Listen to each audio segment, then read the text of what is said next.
Hello master, మిమ్మల్నే. మీ చేతిలో phone ఉందా? అది కూడా ఐఫోనా? అప్గ్రేడెడ్ వర్షనా? మీకు మీ ఆవిడకు కూడా అలా అంతకన్నా అదే ఫోన్ ఉందా? ఇంట్లో అందరికీ అవే ఫోన్ ఉన్నాయా? అయితే మీ జీవితంలో మీరే ఒక పెద్ద కత్తినో గన్నునో తెచ్చుకోవాల్సిన అవసరం లేదు. ఈ ఐఫోన్ ఉంటే చాలు, మీ జీవితాలు సంకన ఆగిపోతున్నాయి. అబద్ధం కాదు, ఇది నిజం. మీ చేతిలో ఉన్న ఆ ఐఫోన్ కేవలం మీ టైంని మాత్రమే కాదు, ఈ భూమిపై మానవ జాతి మనుగడనే అంతం చేస్తోంది. ఇదేదో నార్మల్ విషయం అని కొట్టిపారేసేవాళ్ళు. అస్సలు కాదండి, ఇది అక్షరాల నిజం. అది నేను చెప్పింది కాదు. అమెరికా శాస్త్రవేత్తల మైండ్ బ్లోయింగ్ రీసెర్చ్ రిపోర్ట్. 2007లో ఎప్పుడైతే ఐఫోన్ మార్కెట్లోకి వచ్చిందో ప్రపంచవ్యాప్తంగా జననాల రేటు ఒక్కసారిగా పాతాళానికి పడిపోవడం స్టార్ట్ అయింది. కేవలం 17 ఏళ్లలోనే 22% జనాభా క్షీణత. దీనికి కారణం కేవలం స్క్రీన్ అడిక్షన్ మాత్రమే కాదు, అంతకంటే భయంకరమైన సైలెంట్ కిల్లర్ మరొకటి ఉంది.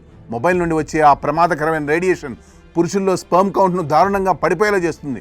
అంతేకాదు, మహిళల్లో హార్మోనల్ ఇంబ్యాలెన్స్ అంటే అసమతుల్యతకు కారణమై గర్భధారణ అవకాశాలను పూర్తిగా దెబ్బతీస్తోంది. అంతేకాదు, యువత ఒకరినొకరు కలుసుకోవడం 44% తగ్గించేసి స్క్రీన్ల ముందు గడిపే సమయాన్ని ఏకంగా 336% పెంచేశారు. ఓవైపు రేడియేషన్ శారీరకంగా దెబ్బతీస్తుంటే మరోవైపు డిజిటల్ అడిక్షన్ మనుషులను దూరం చేస్తోంది. జపాన్, చైనా నుండి మన ఇండియా వరకు జనాభా రేటు పడిపోవడానికి మీ జేబులో ఉన్న ఆ చిన్న స్మార్ట్ ఫోనే కారణం. టెక్నాలజీ మనల్ని కనెక్ట్ చేయడం లేదు, భూమిపై మనుషుల పుట్టుకలనే ఆపేస్తుంది.